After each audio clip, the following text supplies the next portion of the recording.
What is going on, guys? It's the Mad Dragon. We're back talking about Six Nations team announcements. This one today going to be going over the England squad that has been announced. And England are a team that are going to be interesting going into this the Six Nations for me. I've been reading a lot of comments from you guys in the Who's Favourite to Win video that I did last week or so, and talking about that a lot of you guys actually think England are going into this tournament as sort of the underrated dark horses to potentially sneak in and take the Six Nations. England, for me, are a really weird team where they're at, right? Because they came third in the World Cup, and that should be amazing and brilliant.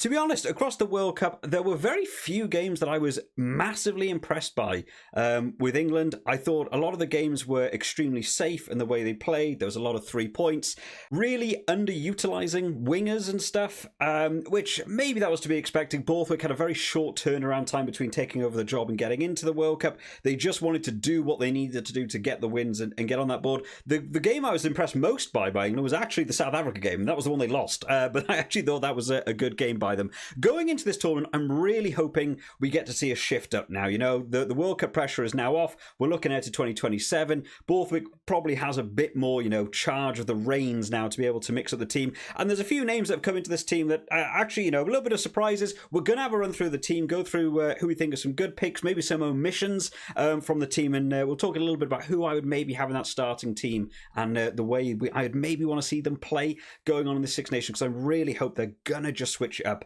a little bit for this one. Now, personally, don't know about any of you guys, I hate this graphic. I don't know why teams do this. Why do they put it out in alphabetical order of surname?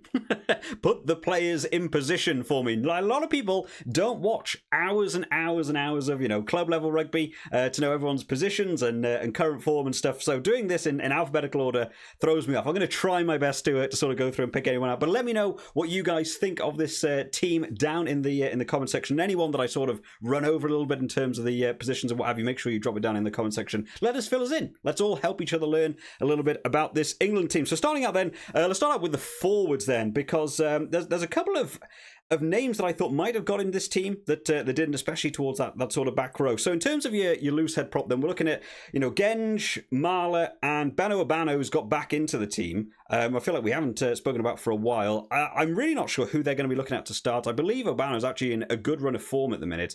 Marler's scrummaging has been impressive, so I imagine Marler is looking to be, maybe taking that starting shirt. The first game is against Italy, who we know enjoy a good scrum. I'm wondering whether Genge might get in for that first game, going up against Italy, just for his sort of carrying ability and being able to break the line. I think maybe he might get a sneak in there, but I think maybe Marler for me would be the top rated loose head prop there. In hooker position, we've got Cowan Dickey, Jamie George, and Theo Dan. Poor old Theo Dan. Who just did not get to play at the World Cup. Jamie George was the man, the go-to guy, and now he's captain of the England team. Of course, no Owen Farrell. There have been a few sort of people having to step away from this England team. I think Courtney Laws did the same, right? I don't think Courtney Laws was injured. I think he stepped away from it as well. But Theo Dan hopefully gets some game time because the poor lad just couldn't get on, and then he was coming on in the 68th minute, against tough opponents, and it felt like he was struggling to get his feet in the game. I'd like to see him start some games in the Six Nations, but with Jamie George as captain, that might be a long old call. Cowan Dickey getting in. Haven't heard from him for a little bit of a while. I know he picked up an injury a little bit of a while back as well now, so I think he's still coming back from that injury, so we'll see how he gets on. Tight head prop, we've got Dan Cole, Hayes, and Will Stewart. Probably one of the weaker areas for me in this England team is going to be that tight head proposition. I don't even know who you lean to. I guess I would imagine they would lean more towards Cole. I personally would like to see a bit more from Will Stewart. And again, a bit more game time, good opposition going on in the Six Nations. See how they get on in the scrums. Big games, France and Ireland. They're going to have like a good scrimmaging game. That's going to be one position that might be a little bit wobbly for me. In the old lock department, then Itoje, Ezekwe, Chesham, and Coles. And this is going to be another one that's going to be interesting to me. Ezekwe for me really hasn't quite landed that international scene yet. I haven't been blown away by him. Itoje for me has also been sort of slowing down a little bit in that international role. I'm sure he's getting in. I'm sure he's going to be in most people's fantasy teams most weeks as well. Itoje for me is maybe falling off a little bit. Ollie Chesham, I think so, maybe that could look in to try and start quite a few of these games. I think George Martin's out with an injury as well. I think he's shortly missed out. I know he could have filled in that role as well. And then in the back row, some big names to talk about. Cunningham South coming in. Ben Curry, not Tom Curry. I'm actually not sure what happened to Tom Curry. I should have looked that up before doing the video. Donbrandt, Earl Pearson, Roots, and Underhill coming in. Now, I was a little bit surprised by Ben Curry. I think Ben Curry's actually quite good at club level. The games I have seen him do when he got into that international shirt weren't great for me personally.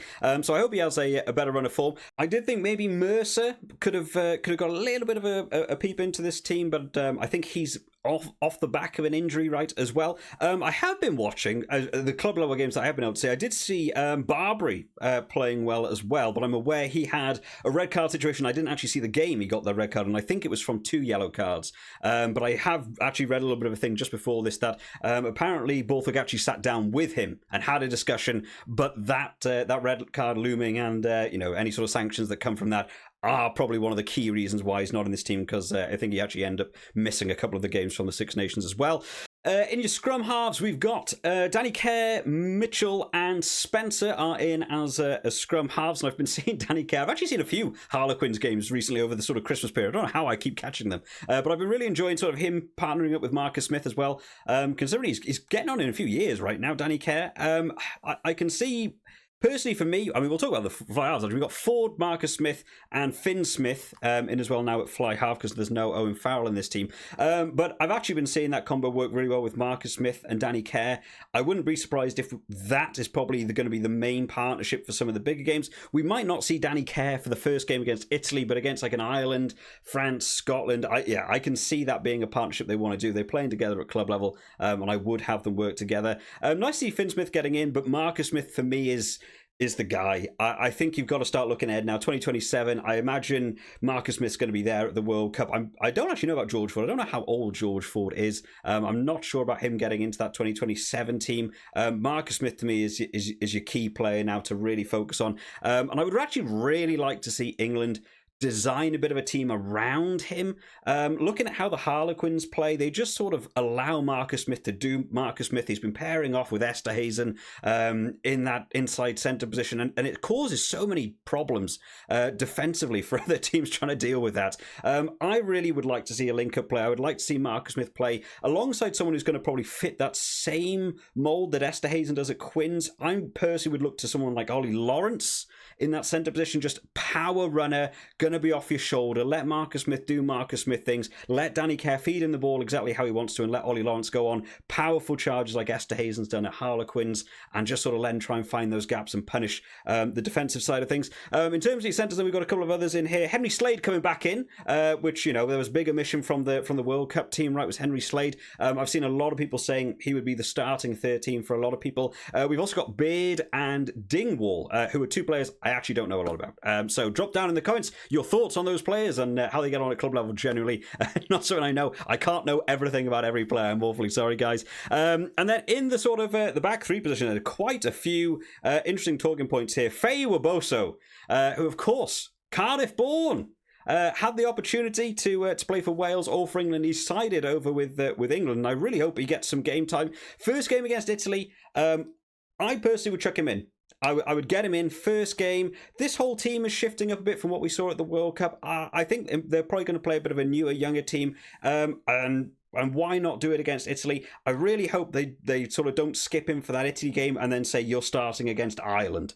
I don't want this lad's confidence damaged. I feel like against Italy's probably where he's going to have the opportunity to get his hands on the ball and maybe have a bit more space to run around. I would like to see him get in, have his starting cap, get him in against that Italy team, and let him build a bit of international confidence. We've also got Furbank, Stewart, and Roebuck, and then finally, of course, we've got Elliot Daly and Freeman, who I think are being used as like utility, but of course Daly's got winger, centre, or fullback. Maybe we'll see Elliot Daly at centre for some reason that they keep chucking him on the wing. For what we've seen, I actually kind of liked him at 13 too, but I think he'll be probably someone that you might be seeing coming on from the bench, especially in those bigger games. I can see Elliot Daly, unfortunately, being one of those players that, he's got such versatility. He's a great sub to come on because he can cover so many positions. Might allow you to do a 6-2 in a game as well because he can cover so many areas. But also that long range kicking that he offers, and we all know he brings it to the table as well. Last minute,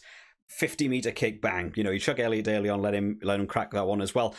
So overall, in terms of the team, I think there's a bit of a mixed bag here, but I kind of like that. I kind of like it's not just going to be the sort of set England team. I like the idea of them building. I would like to see the team shift a little bit in the way they play. I want to see Feo Boboso get his hands on the ball. I want to be seeing England go on the attack. I want to see Marcus Smith running a game and actually incorporating the backs. I don't want to sort of see that same thing of just letting them take threes and your whole defensive setup is just let's get a jackal penalty and take another three. I want to see wingers used because I feel like if you're going to have the talent, and a couple of these players have actually got the option to play for other international sides, if they've decided to go with England, I really hope that they're going to be utilised to their full ability. And personally, I'm looking straight at Feo Boso there. I want to see him play, and I want to see him do well. If he's not going to play for Wales, at least let him have a solid career with England. But there we have it, guys. Let me know what you think of the team down in the comment section. Anyone that I sort of didn't go in depth with, feel free to drop a little bit of background information on them down in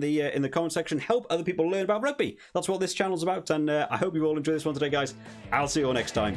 Bye bye.